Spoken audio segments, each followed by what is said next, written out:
पिताजी के साथ में कथा सुनने के लिए गई।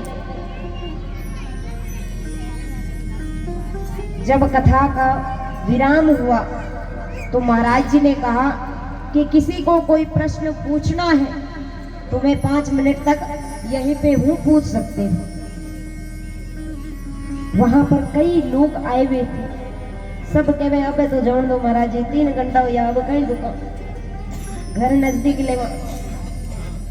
सब लोग चले गए। अब महाराज जी मन में विचार करियो सब गया है तो आपा अटकाई करा आपा भी चला। महाराज जी भी जाने लगे।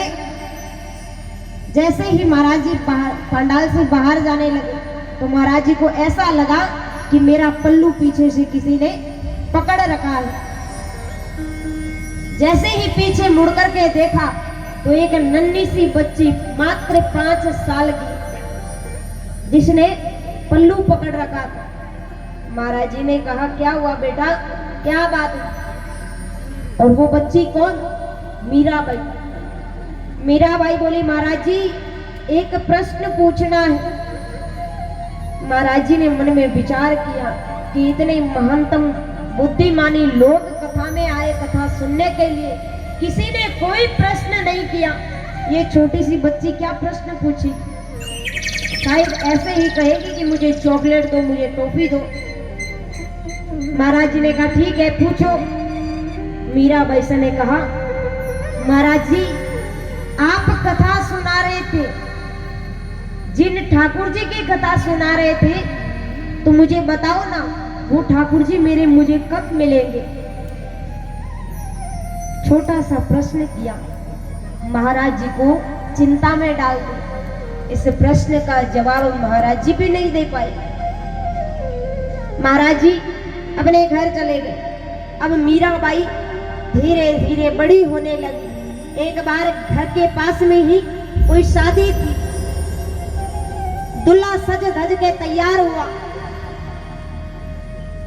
भाई साहब भी तैयार हो गए। उसी शादी के अंदर मीराबाई गई। मीरा ने वो दृश्य पहली बार देखा तो अपनी माँ से कहा माँ ये कौन है? माँ ने कहा बेटा ये इसका पति है। बोले ये इसका पति है तो मेरा पति कहाँ है? मुझे मेरे पति से मिलाओ। मीराबाई ने जिद कर ली तो माँ मीराबाई का हाथ पकड़ करके भगवान श्री कृष्ण के मंदिर में लेके गई। वहां जाकर के बोली कि बेटा तेरे पति यही है। उसी समय से मीराबाई ने भगवान श्री कृष्ण को अपना पति माने।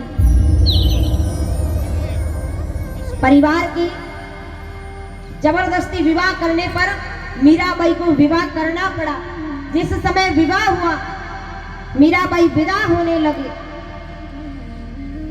तो वो जोर जोर से रोने लगे। पिताजी ने कहा क्या हुआ बेटा बात क्या है? मीराबाई ने कहा पिताजी आपने मुझे खूब दास दिए हैं, खूब दासियां दी है, बहुत कुछ सामान दिया है, खिलौने दिए, सब कुछ दिए, लेकिन इसकी मुझे कोई जरूरत नहीं है। ये आप अपने पास रख लो। मुझे तो सिर्फ एक चीज चाहिए, अगर वो दे सको तो। पिता ने कहा क्या चाहिए बेटा बोलो। मीरा ने कहा पिताजी ये सारा आप रख लो, लेकिन इनके बदले मुझे मेरे ठाकुर जी दे दो, मुझे मेरा सांवरा चाहिए। मीरा रोते रोते मूर्छित हो गई। पानी के छींटे लगा करके उसे उठाया गया।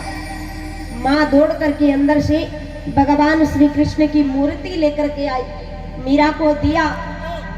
मीरा ने जैसे ही भगवान को देखा तो एक चेहरे पर अलग सी मुस्कान आई।